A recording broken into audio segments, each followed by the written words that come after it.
Hi everyone, and welcome to this week's Sunday night video. This week I am covering the very strange story of the murder of John Bianchi, which took place at Biggs's Main in Wallsend in 1919.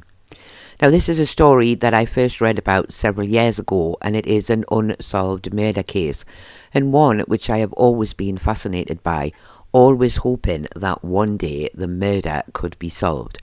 I hope you will find it interesting. Now, Biggs's Main was once part of the parish of Long Benton.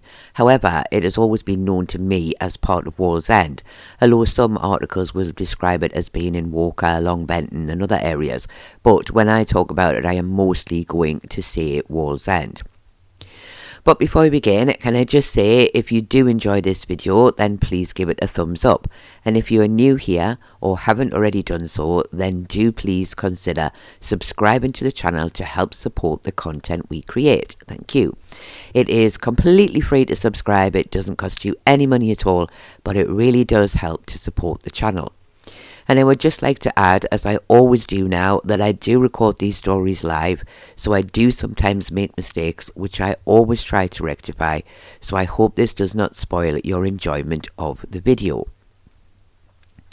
John Thomas Bianchi, the victim, was born at Biggs's Main in Wallsend in around 1900 to parents John and Margaret, and he was one of at least 10 children. He worked as an apprentice driller at Hawthorne Leslie in Hebburn, and he lived with his family in Biggs's Main. His cousin Elizabeth Phillipson worked at the Fever Hospital in Walker, and she often visited the family at Biggs's Main when she was not working, and on most occasions John would walk with her back to the hospital to make sure that she got there safely. She was not one of the victims, however, she was injured in the attack on John. On Sunday, January the 26th, 1919, John Bianchi went to meet his cousin Elizabeth at the ferry landing in Wallsend. She had spent the weekend with friends in Hebburn. The two then went to church before going for a walk with another friend called Robert Brown. After this, John and Elizabeth returned to Biggs's Main, where they had a meal with John's family. Elizabeth needed to be back at the hospital for 10 p.m, so at around 9:45 p.m, she set off along the footpath, sometimes known in the area as Lover's Lane, to the hospital in Walker. The footpath ran through fields and it was lined with trees on either side, and John was walking with her to make sure that she got there safely. They had not walked far when they passed another couple coming in the opposite direction, and a few moments later Elizabeth spotted another man on his own in the distance with his back to them. As they got a little closer, he suddenly turned to face them and fired a revolver at them. John fell to the ground, and Elizabeth, who had ran forward, was now standing right behind the man with the gun. She screamed, and he took hold of her by the shoulders. He did not seem to intend to shoot her, but he hit her in the face with the gun, and she too fell to the ground. She lay still on the ground for a few moments, waiting for the man to fire again, and then she heard the sound of footsteps, and on looking up, she quickly realized that he had gone. She went over to John, who was lying on his side, and she tried to speak to him, but he did not reply. She turned him onto his back, and she saw the blood, and she knew she needed to go for help. She ran back in the direction of Biggs's Main, passing the couple they had seen earlier, shouting out to them that John had been shot. She eventually arrived back at John's home in Chapel Row in Biggs's Main and ran inside, shouting for her uncle to come quickly, telling him that John had been shot. He asked her where he was, and she told him on the footpath, and along with John's brother and another family member, they set off to find him. John was unable to tell them much when they found him, so he was carried back to his house and the police and a doctor were sent for. When the doctor arrived, he knew John was seriously hurt, and he immediately sent him to the Royal Victoria Infirmary in Newcastle. The police from Wallsend immediately went to the scene of the crime to look for any signs of the man with the gun or any evidence of the shooting at the location where John had been found. The doctor at the RVI decided that they needed to operate to remove the bullet that was lodged in John's body, and the operation seemed to have gone well, with just the final stages to go when, without warning, John suffered a fatal cardiac arrest. There was nothing that could be done for him, and John died on January the 27th, 1919. The inquest was opened and adjourned several times, once to allow Elizabeth time to recover from her injuries to be able to attend and give evidence, and a second time in the hope that the man with the gun could be found. The first inquest took place at the RVI in early February before Coroner Appleby. John Thomas Bianchi Sr. said he had identified the body as being that of his son John, who was 19 years old and worked as an apprentice driller at Hawthorne Leslie's in Hebburn. No further evidence was taken, and the inquest was adjourned until later in February.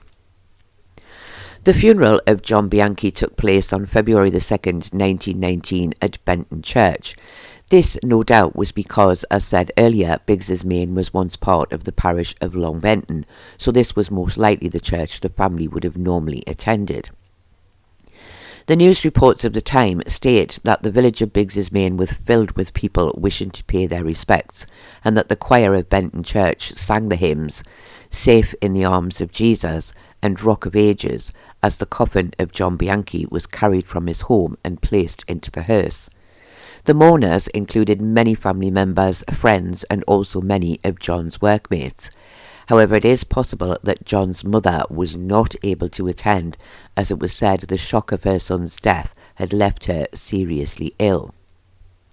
And it was said that en route to the church the family had to pass the spot where John had been killed, as the footpath was to the side of the main road in the village. The service at the church was conducted by the Reverend Fletcher and the Reverend Wilcox. John was very well thought of in the area, and wreaths were sent from the Mayor and Mayoress of Wallsend, and Councillor Elliott and his wife, Councillor Anderson and his wife, and also from the Church of England Sunday School Bible class of Biggs's Main.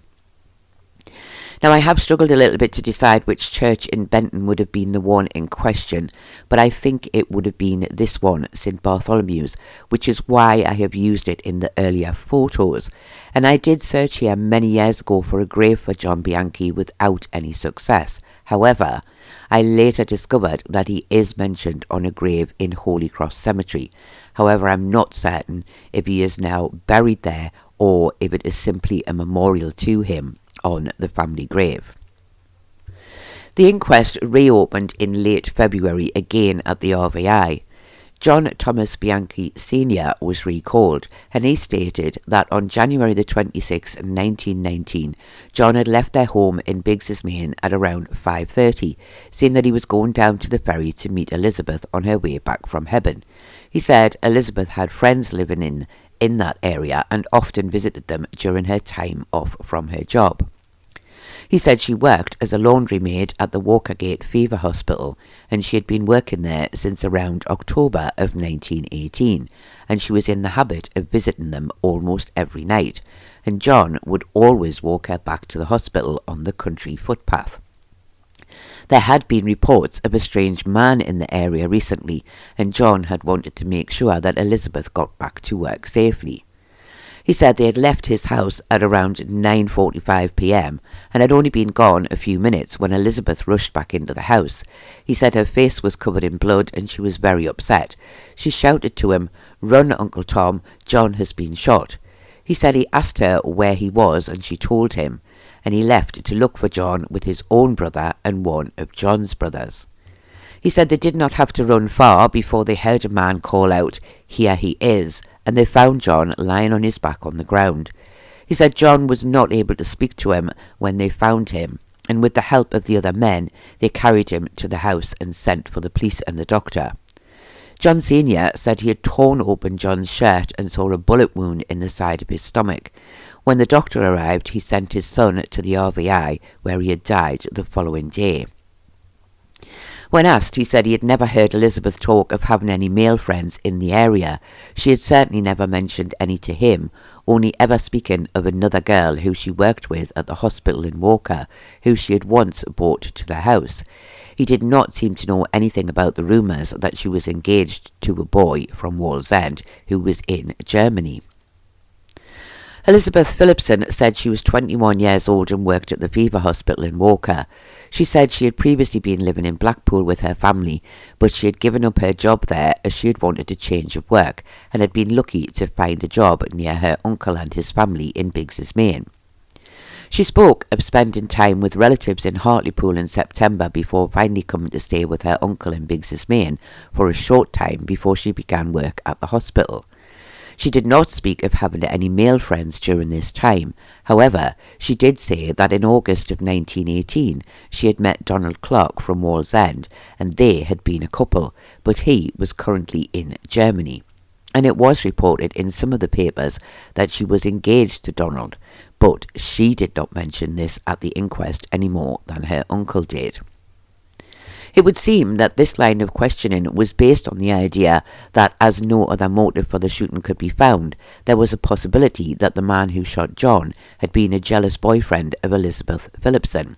But this seemed to not be the case, as apart from Donald, the only other boy Elizabeth had been friendly with was a boy who was not named from Blackpool, who Elizabeth said was nothing serious and they had parted on friendly terms.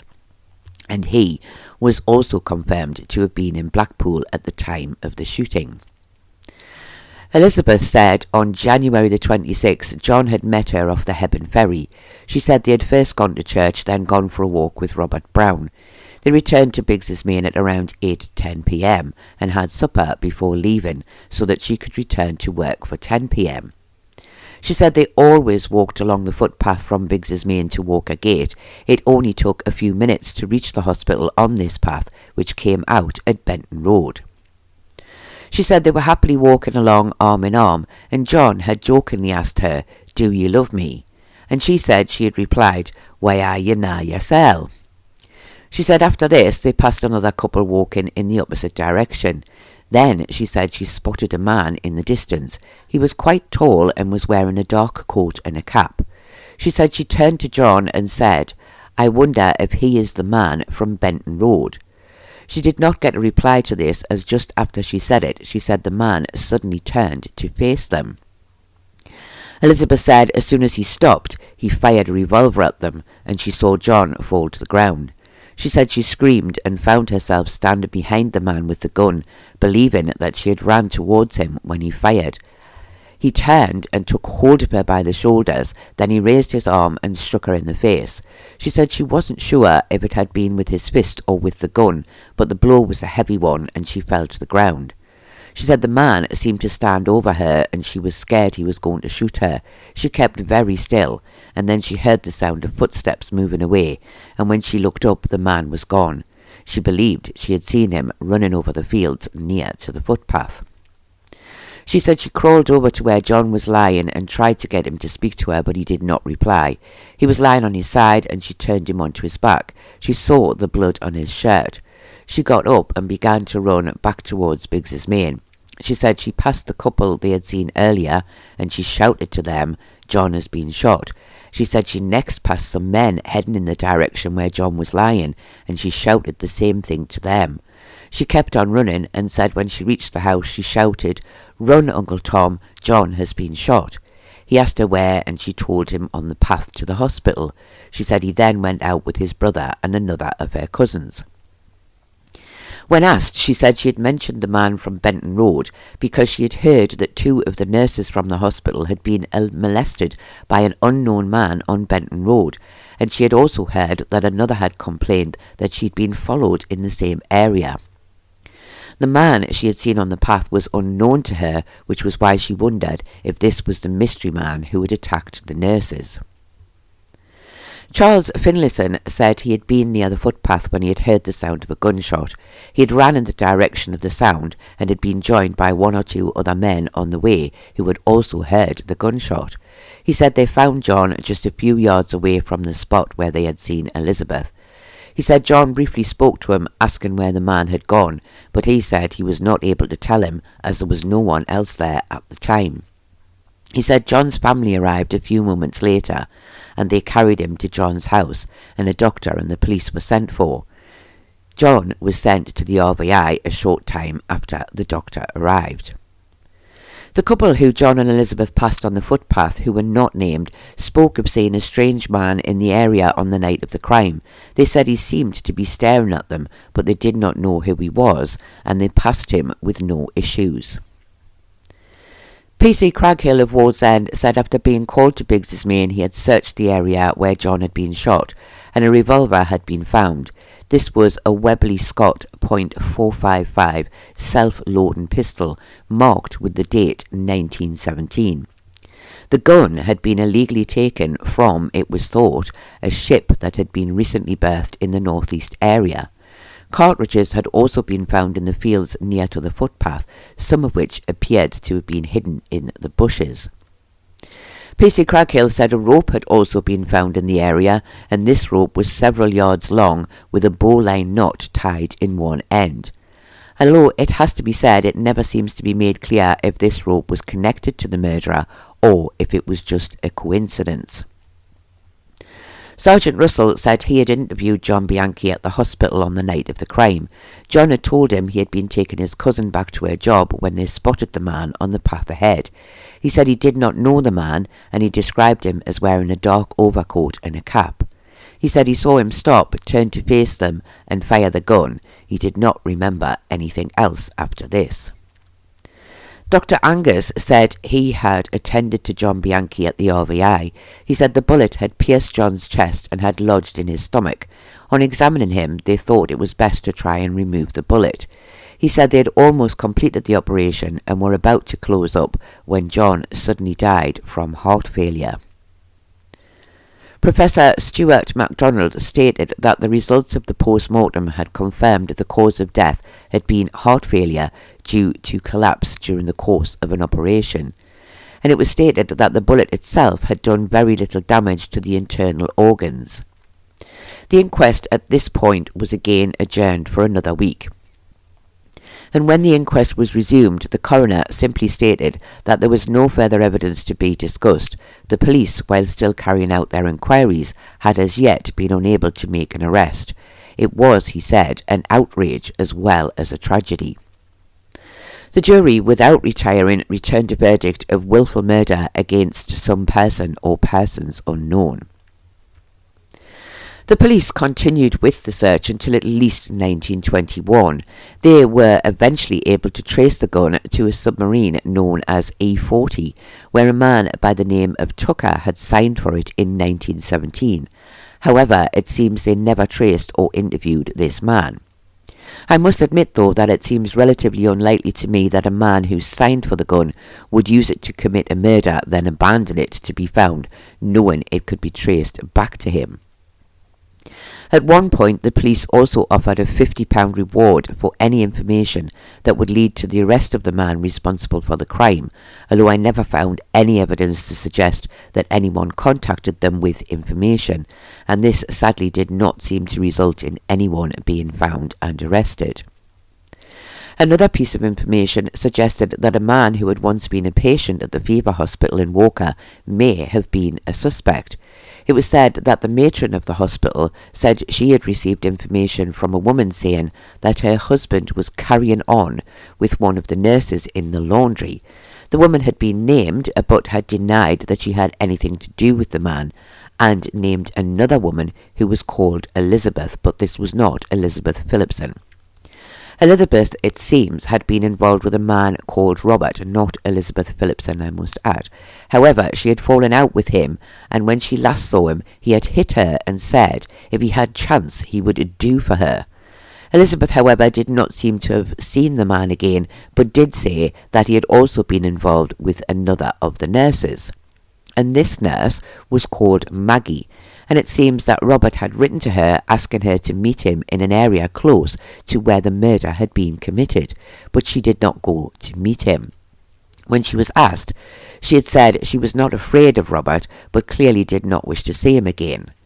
Robert's whereabouts on the night of the crime had been confirmed by 5 of his friends, who all stated that he had not left the Ashington area that night.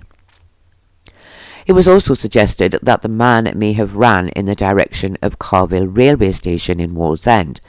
although this would have been further away from the location than Wallsend station was, so it would seem unlikely that he would have ran towards Carville. However, station staff and publicans in the area were all questioned, and none had seen anyone suspicious in the area that night.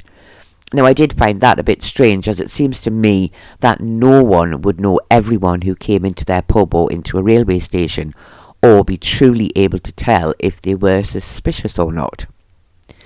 Several other witnesses were found who said they had seen a man in the area of either Biggs's Lane or the footpath on the night of the murder. Both gave similar descriptions to that of John and Elizabeth, but none seemed to have seen the man running away or seen which direction he went in. And it was also said that an anonymous letter was sent to the newspaper allegedly giving the name of the man responsible. The man was not a local man, and the police made inquiries as to whether anyone was registered on what was known as the aliens list at the time. However, it was said that no one of the name given was in the northeast area at the time. In the end, it seems that all lines of inquiry led to nothing, and the case would eventually go cold. Elizabeth Phillipson would later return to Blackpool, where she married Harry Smith in 1923, and she died in around 1965. One final thing that I thought I would add is that it is possible that one of John's brothers, Joseph, will later become a police officer, and if this is correct, it is believed that he himself later looked over the files into his own brother's death, but sadly he was not able to find any positive leads either. This was an incredibly tragic case. There never seemed to be any reason for John and Elizabeth to be attacked. It seems more likely that it had been a case of mistaken identity. Elizabeth did not seem to have any jealous boyfriends, which had been first thought of the police, and no other reason for attacking the couple was ever put forward. Was the man from the hospital the best suspect? Well, it seems he was the only one who may have had an issue with one of the nurses at the hospital, and in the dark, on an unlit country lane, he may have mistaken Elizabeth for the girl he was looking for, and fired without really being aware of who he would hit. And after hitting John by mistake, he got a much closer look at Elizabeth, and possibly realised she was not who he wanted, so he hit her to stop her from screaming, so that he could make his escape before other people on the path were alerted by her cries. But on the other hand, the man from the hospital would have surely known that the girl he was looking for did not live at Biggs's Lane, and would not have been walking to the hospital from there at night on that footpath. So what about the man who had supposedly been attacking nurses on Benton Road, which for anyone interested is these days known as Benfield Road? Is it possible that he was the man on the footpath that night? Well, I can't really see that this is an option, as if this was the case, then why, after shooting John, did he simply hit Elizabeth and then run away? And also, if he had only been attacking the women, why did he feel the need to shoot somebody? In the end, the only reason I can think of is back to the case of mistaken identity, based on the fact that the man seen in the area by others that night had been peering at them as if he was looking for someone. However, who was the man? Why did he plan to shoot someone? And how did he come to have the stolen gun? And when he vanished, after shooting John, where did he go? That completely remains a mystery. And unlike in some other unsolved cases, I never found any evidence of anyone making a deathbed confession in later years.